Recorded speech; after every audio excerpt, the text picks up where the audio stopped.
자, 지금 중국 경제가 이상해지고 있다. 그래서 중국 부도설, 이 미국의 블룸버그 통신이 보도했습니다. 중국 경제에서 지금 중국 전역에서 이상 신호가 나타나고 있다. 이렇게 보도를 했는데요. 중국 경제 성장세가 눈에 띄게 지금 급속도로 둔화되고 기업과 가계부채가 눈더미처럼 불어나고 있다. 그래서 지방은행들의 대규모 예금 인출 사태들이 속속 드러나면서 지금 중국 경제에 뭔가가 문제가 터지고 있는 게 아닌가 이렇게 보도를 했습니다. 시진핑이 부작용을 일으키지 않는 범위 안에서 경기 부양을 해야 된다. 이렇게 지금 주장하고 있어요. 이게 어려운 이야기죠.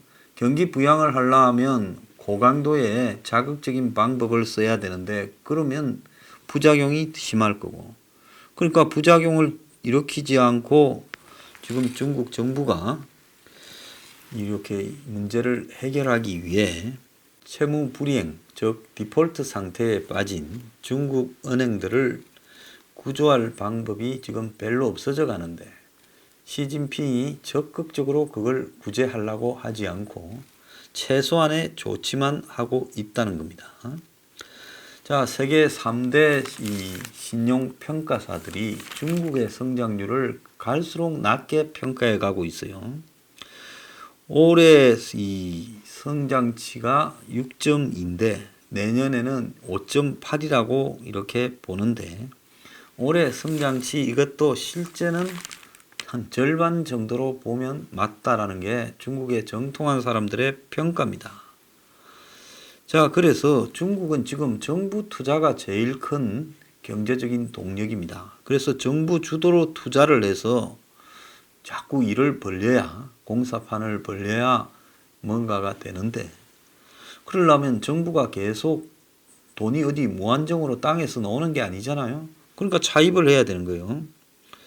그래서 이런 정부 주도 투자, 한국은 정부 주도 경제 성장이고 중국은 정부 주도 투자입니다. 그래서 이것이 이제 가면 갈수록 빚을 감당하지 못하는 상황으로 가고 있는데요.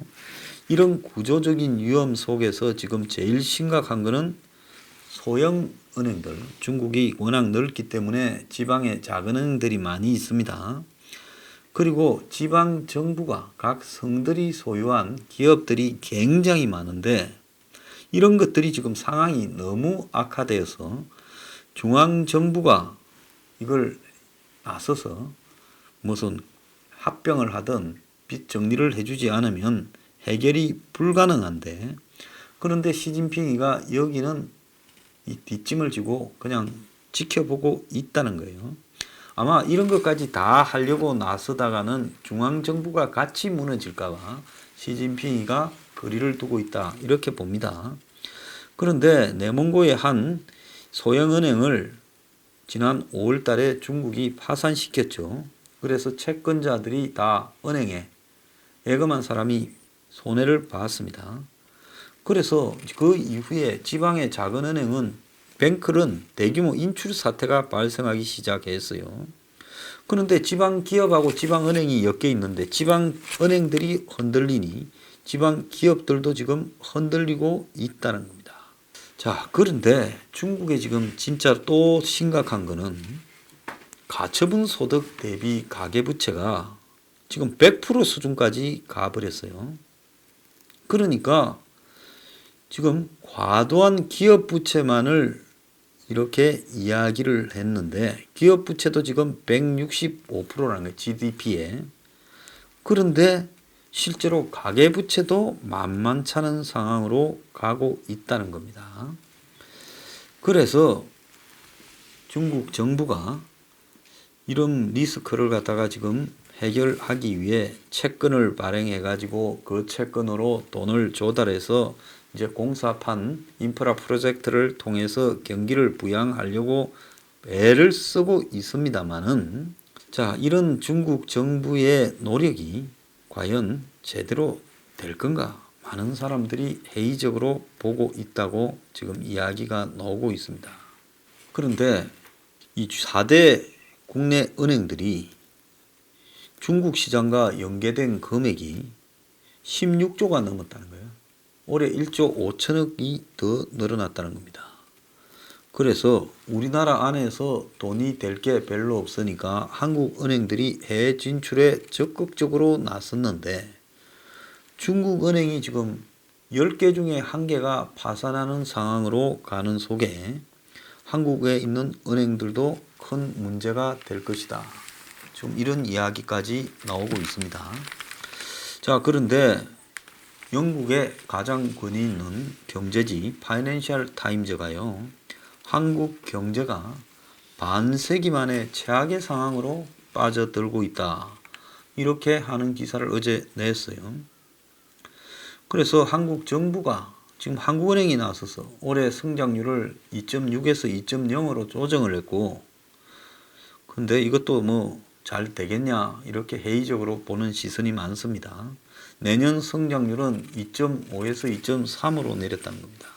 그래서 1954년 한국전쟁이 끝난 이래 한국이 2년 연속으로 2.5% 아래 성장한 것은 처음이다라는 겁니다. 2009년에 금융위기 때 순간적으로 0.7이었지만 다음 해에 기저효과까지 해서 6.5% 성장을 했는데, 이번에는 10년 전의 금융위기와는 달리 이제는 전부 체력이 떨어져서 회복이 쉽지가 않다는 겁니다. 그래서 한국 경제가 이래 된 데는 중국의 이 경제 침체, 아까 앞에 제가 이야기를 쭉 했지요. 미중 무역 전쟁이 끝날 듯 하다가 또 시작되고 지금 계속 그렇지 않습니까? 그리고 컴퓨터 반도체 시장이 지금 맛이 가서 그렇다는데, 수출이 GDP의 45%를 차지하는 한국은 최대 수출 시장인 중국이 지금 헤매고 있으면 별 방법이 없다, 지금 이런 이야기까지 나오는데요.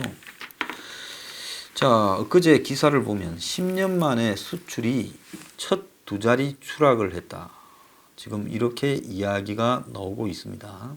첫째, 수출이 작년 12월 달부터 1년 내내 뒷걸음을 쳤고 11월 달 달별로 수출을 따지면 작년 11월 달 수출보다 마이너스 14.3%가 감소했다는 거예요.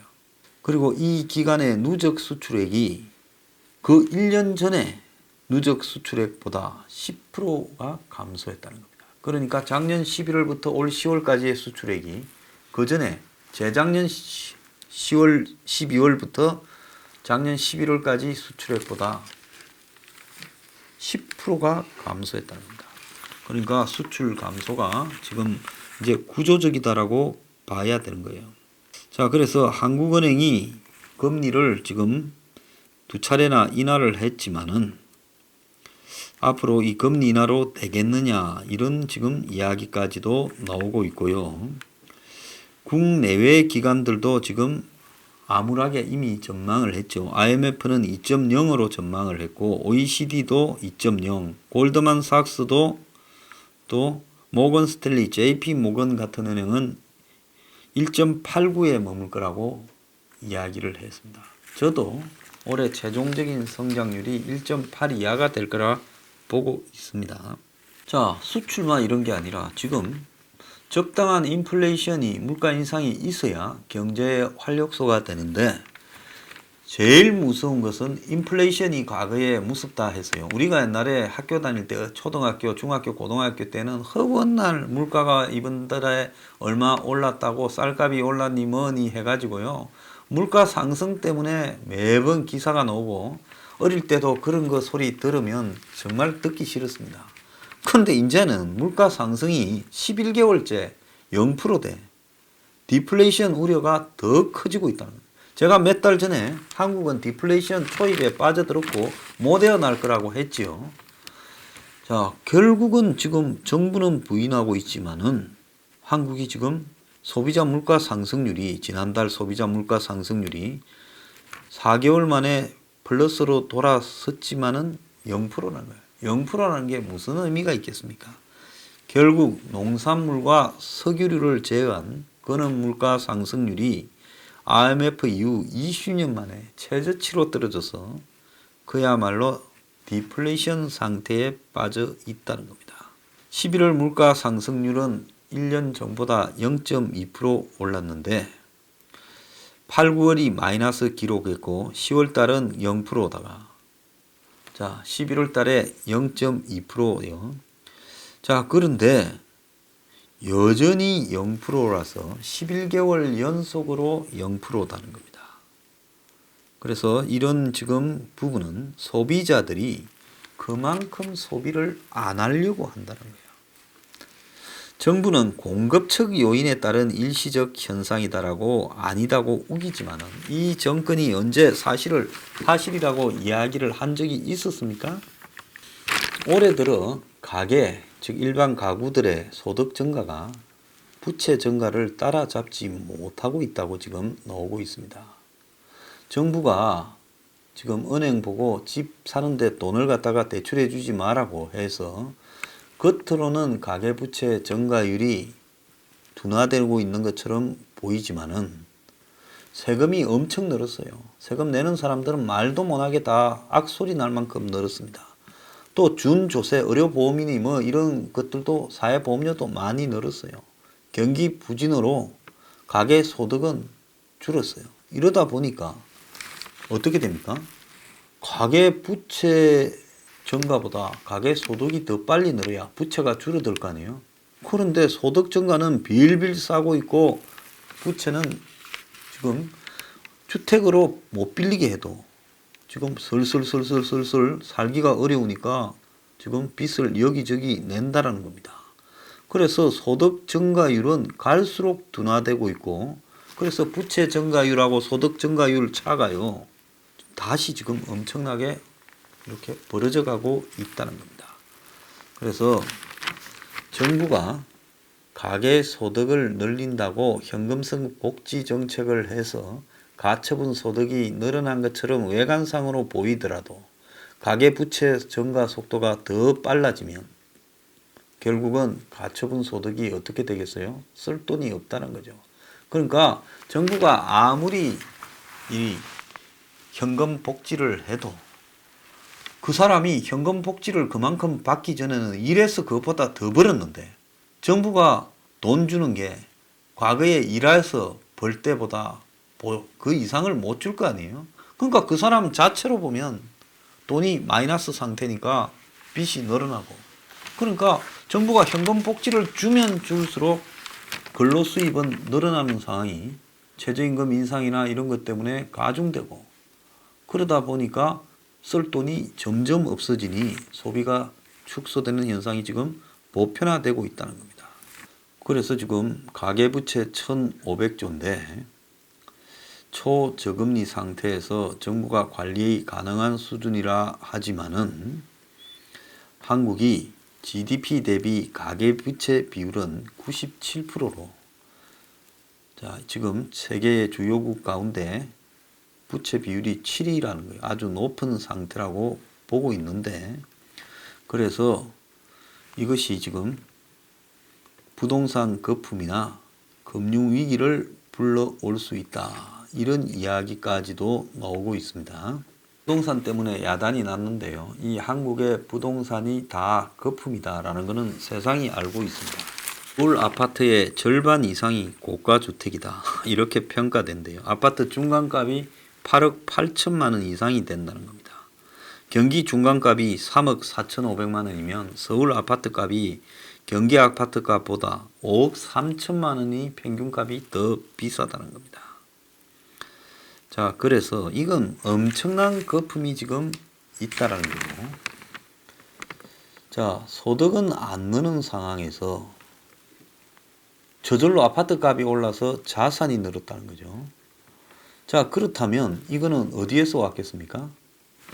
빚을 내서 자산을 사서 자산 가격이 올랐다는 거 아닙니까?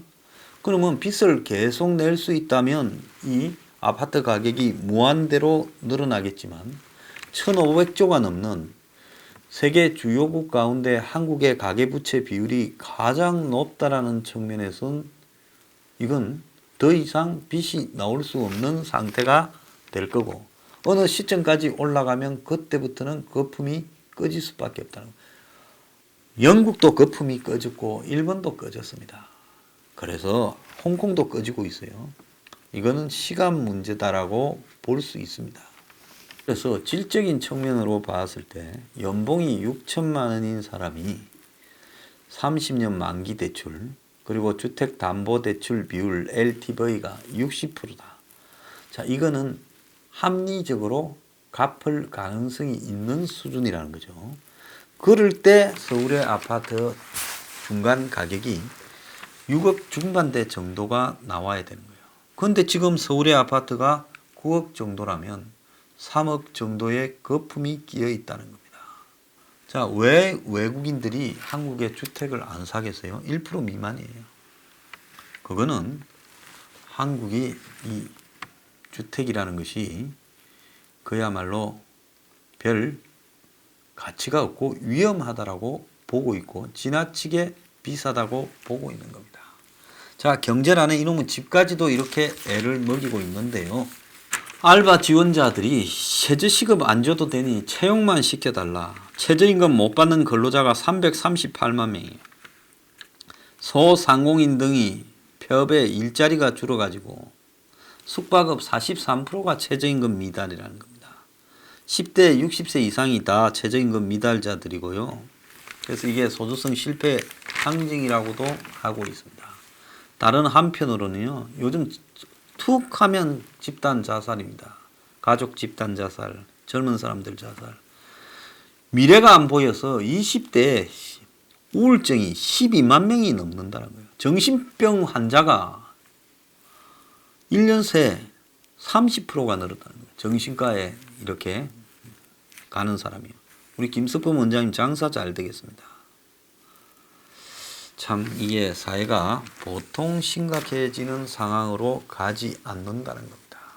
자, 중국 경제가 무너져 가고 있고 한국 경제가 최악의 상황으로 빠져들고 있고 그리고 경제의 수출이나 소비 그리고 더 나아가서 투자 전부 다 안 좋아지고 있습니다. 그런데 가계부채, 국가부채도 극심해지고 국가부채는 1초에 140만 원에서 어떤 사람은 200만 원이라고도 해요.